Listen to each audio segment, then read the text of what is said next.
Howdy folks, I'm Elite Firebox. Today we are back on FiveM RP, and well, I've kind of teased you guys that we got a new and upgraded fleet, and well, we did, and it's still in the works.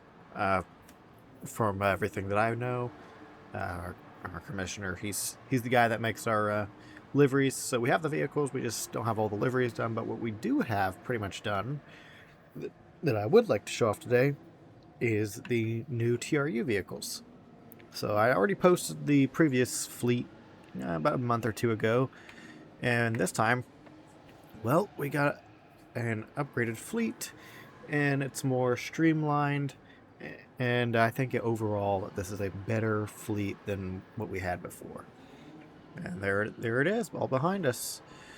So we have 5 distinct vehicles now compared to our last fleet, which didn't have that many distinct vehicles, if that makes sense, of vehicle types. So we'll start from one end to the other. Our first vehicle here, this is the 2023 Dodge Charger. This is the fastest vehicle actually in the fleet, and this is just the regular version of the vehicle, and it goes like 140 miles an hour. And this is the TRU variant. We have a ghosted version that we use as well.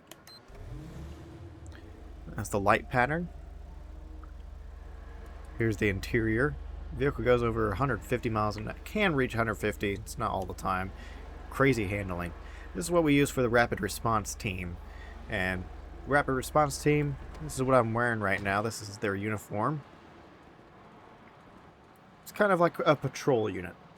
If SWAT, TRU, if it was a patrol unit, it's kind of what they are.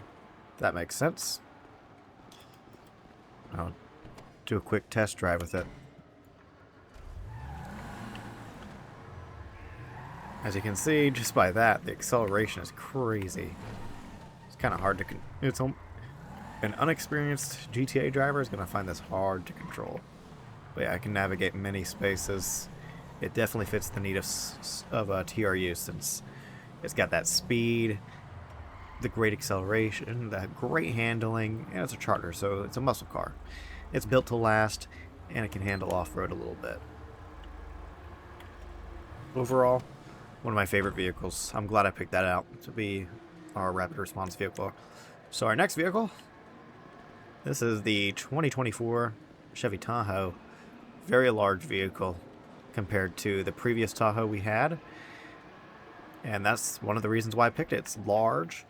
Since we don't have a Suburban, you know, the modern Tahoes are pretty darn close to being the Chevy Suburban level of when it comes to just all aspects of it, really. And this is kind of our jump out boys vehicle, at least when it's in this configuration. Here's a light pattern on it.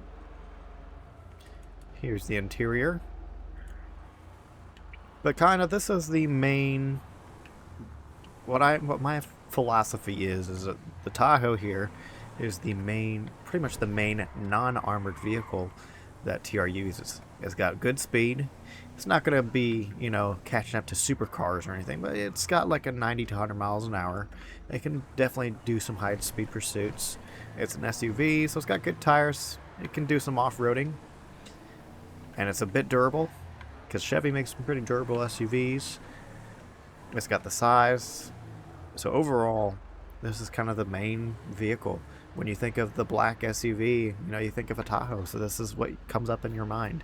We have a ghosted version of this that is being worked on, a ghost livery, so right now, this is actually not the configuration it's going to be in. It's just going to have a ghost livery, but this is the vehicle. So that's the Tahoe for you. Next vehicle on our list is the 2025 Ford F-150. In the previous fleet, we had the F-250, but it had the bed cap on it. It had poor handling since it's such a large vehicle. And I was like, I think TRU needs a pickup truck that is very good for off-roading, the best vehicle in the fleet for off-roading. It's got something that has good speed, and you can just use this as a rapid response vehicle or a standard response vehicle. So that's what our F-150 does exactly.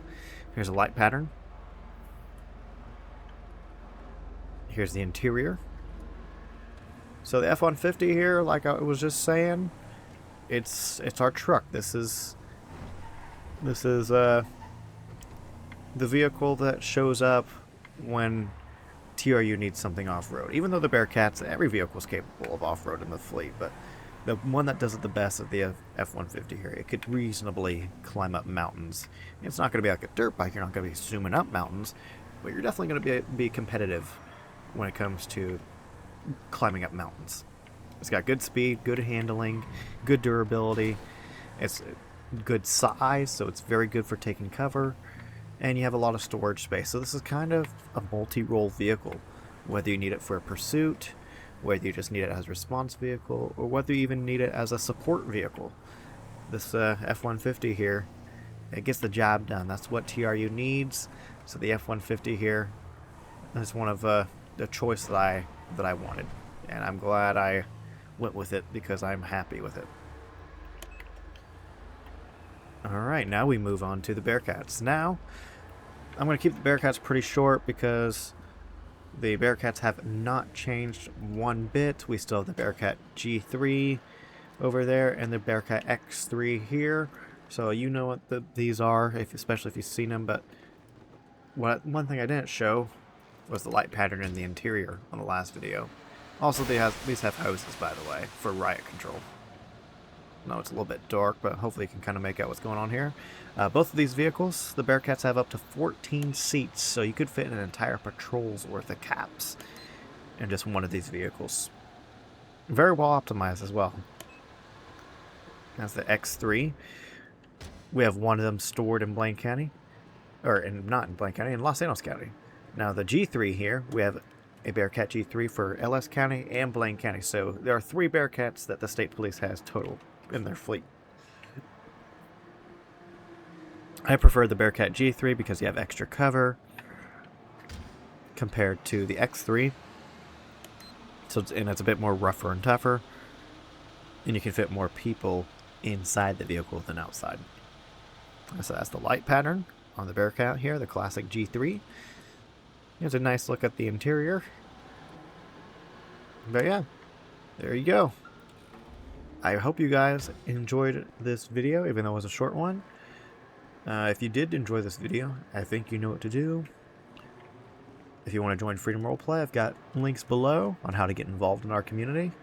You do have to be 18 plus, so that is something that a lot of people tend to forget. But other than that, the only thing I have left to say is goodbye. Thank you for watching.